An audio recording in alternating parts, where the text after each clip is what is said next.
Hi,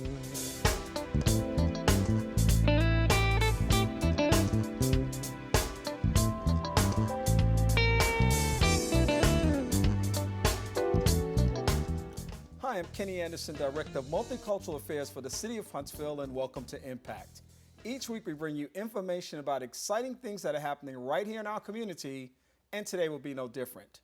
You know, one of the things I think about a lot is the opportunity of young people to go to school in order to be able to further their careers and be able to get opportunities that can help them reach their dreams. Sometimes those opportunities are limited because of the financial challenges that people face. And of course, when we start talking about things like academic scholarships and other kinds of support systems to help people, it's one of the things that we definitely like to highlight on this broadcast. Today, we're going to learn about a nonprofit organization that's based right here in this community that is designed specifically to make a difference in the lives of young people.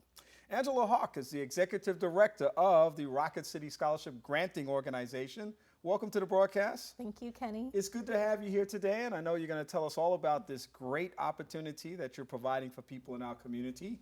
Jason Martin is with us. He's Director of Operations. Welcome to the broadcast. Thank you, Kenny. It's good to have both of you here today. So let's start at the very beginning, which is where I usually like to start. Tell us what the Rocket City Scholarship Granting Organization is. That can be a little mouthful sometimes. We sometimes refer to it as Rocket City SGO. Mm-hmm. So that's just a short little way to get around that mouthful. Mm-hmm. Do you want to share? Sure. Rocket City SGO, or Rocket SGO, was founded in 2013. The whole SGO program, SGO is actually a legal term, and it was created as a part of the Alabama Opportunity Act, or the Alabama Accountability Act, which passed by the State House to, among other things, bring some accountability to the educational system of the state, but also to create this vehicle for education, for educational choice for these underserved communities.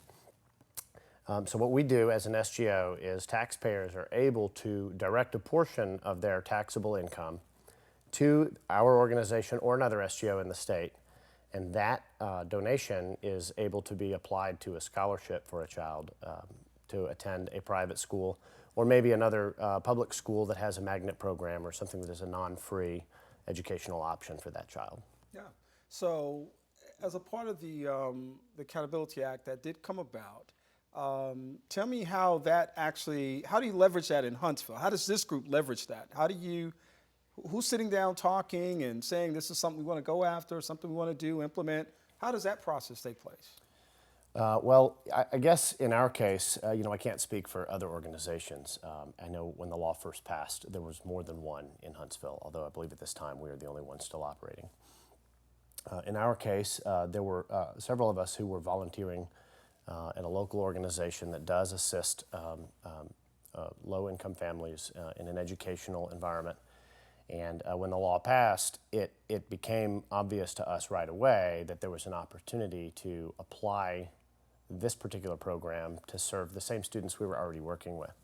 One of our founders, Brad Garland, as a accountant who does work with taxes for a living, was very, very aware of the tax implications of the law. And in addition to being able to provide a valuable service to these students, it is also a way to provide a service to taxpayers.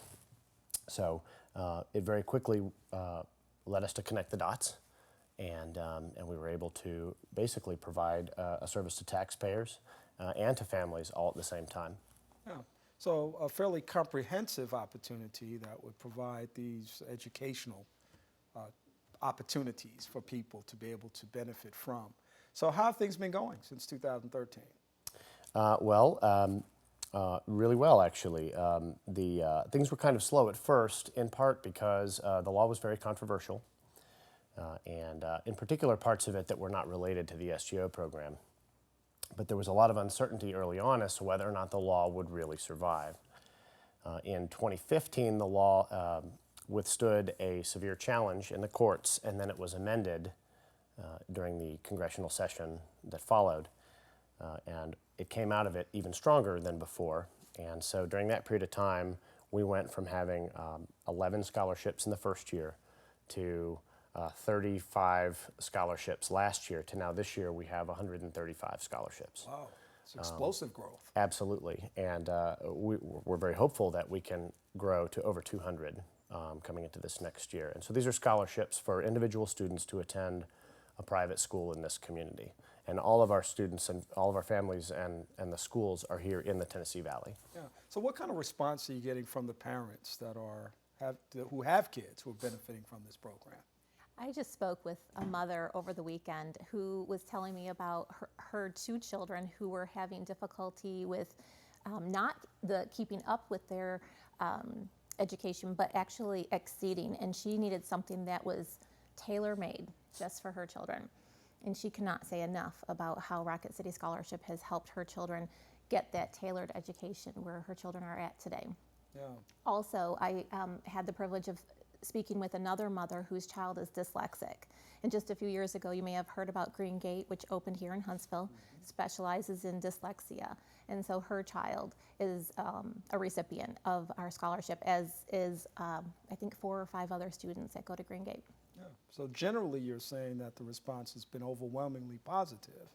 Absolutely. From parents who are finding that this program and this opportunity is providing a resource that is beneficial to their children and to their children's education. Absolutely. Yeah. And to have the choice of being able to say, this is a better fit for my child, whereas sometimes parents don't have a choice.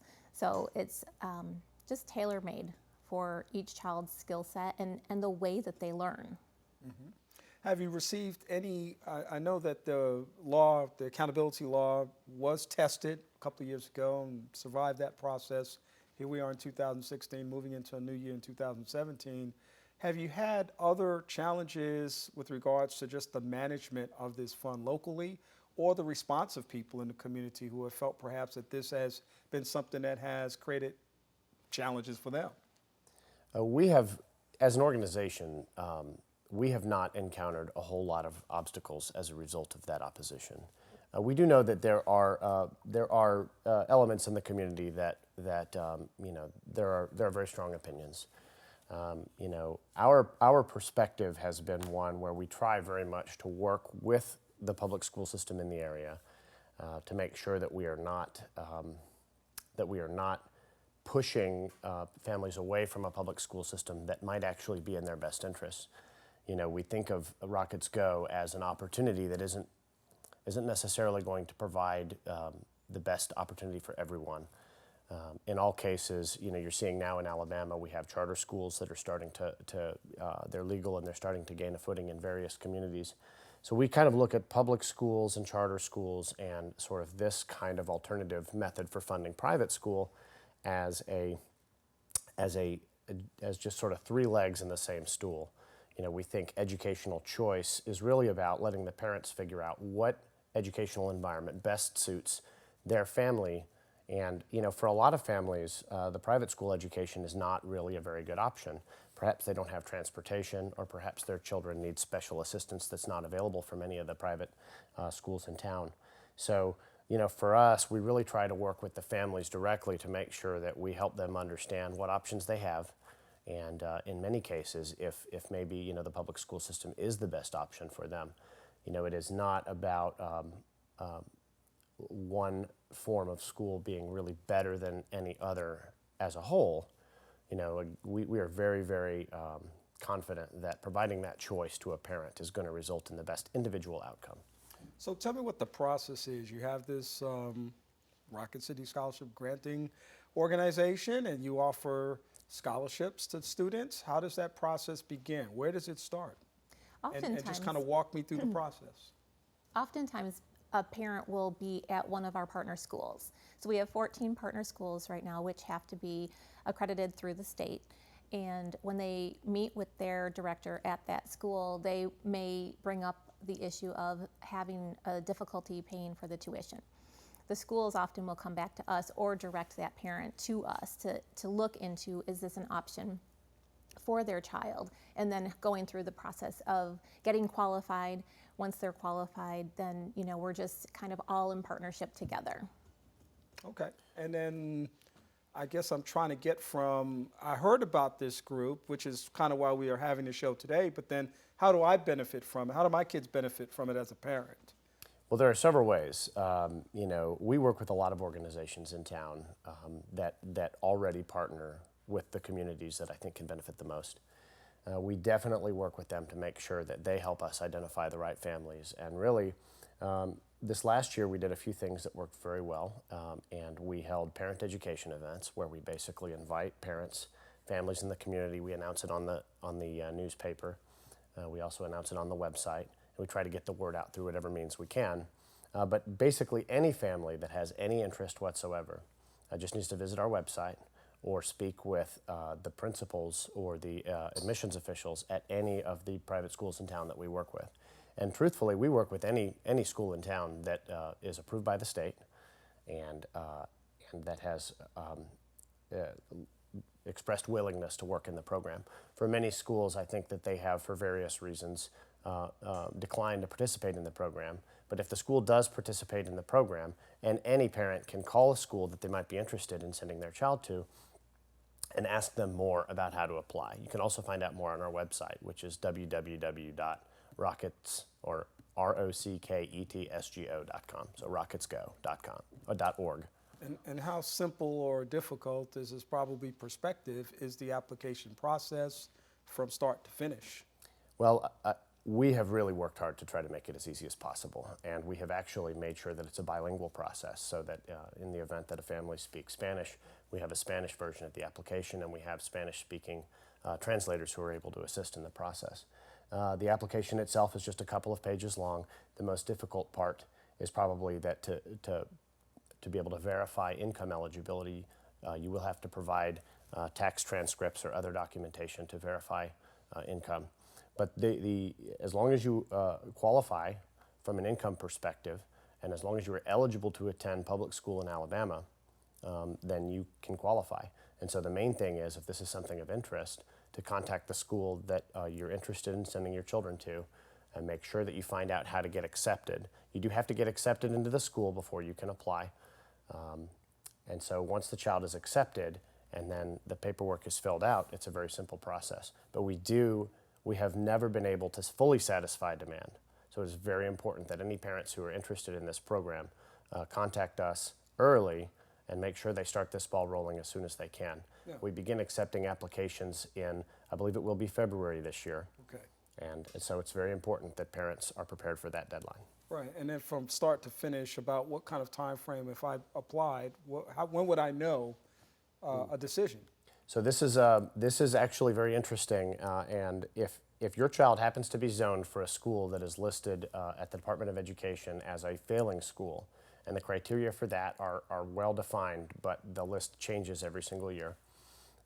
If you happen to be zoned for one of those schools, you will be able to find out at our first scholarship cutoff, which is probably going to be in May. Okay. So no matter when you apply, now we have yet to see enough children apply that are from failing schools that has made us full. So that's a gap there that you'd like to Absolutely. certainly address. But one of the issues in Huntsville, we tend to not in this community have as many schools that are labeled as failing. Oftentimes we have seen schools that were previously labeled as failing that are closed or they reopen under a different name. And that creates a situation where even though those children would have been prioritized, they are not anymore. Now, if your child is not zoned for a failing school, you can still apply and you can still get a scholarship, but we're not allowed to award those scholarships until August. So in this situation, it becomes very critical that you pay attention to the school calendar because that becomes very close to the start of the public school. But you know, any parent who's interested in how to manage their schedule to make this a possibility just needs to reach out and contact us, and I think we can give some individualized assistance. Yeah, well, I think you've certainly demonstrated that you have ample opportunities to reach out and that you're certainly available at many points in the process to be able to assist people. I want to thank you for this great information today regarding Rocket City Scholarship Granting Organization. Jason Martin, thank you for being here, Director of Operations. Thank you, Kenny. Angela Hawke, Executive Director, thank you for being here. Thank you. Before we leave, tell us website, phone number, social media presence. rocketsgo.org is our website. We are on social media, Facebook, Twitter. Is that it? Yeah, I think, on all the major social media platforms, rocketsgo.org. That's the first time we got that right. Rocketsgo.org. And our phone number is on the website, and there is an email link there. And that is probably the best way to reach us. All right. Well, thank you for being here today and giving us all that great information. Thank you. Thank you for having us. I want to thank you for being a part of our conversation today. And we hope that you've learned something about this organization that certainly can make an impact in the life of your child. We hope that you'll take advantage of the information that we have on the screen and be able to reach out to them in order to be able to get even more information that can be helpful to you. We also hope that you'll like our Facebook page, which is Impact with Kenny Anderson, where you'll be able to see a video of the show that you've just watched, as well as behind-the-scenes footage, kind of what happens once the camera stops rolling.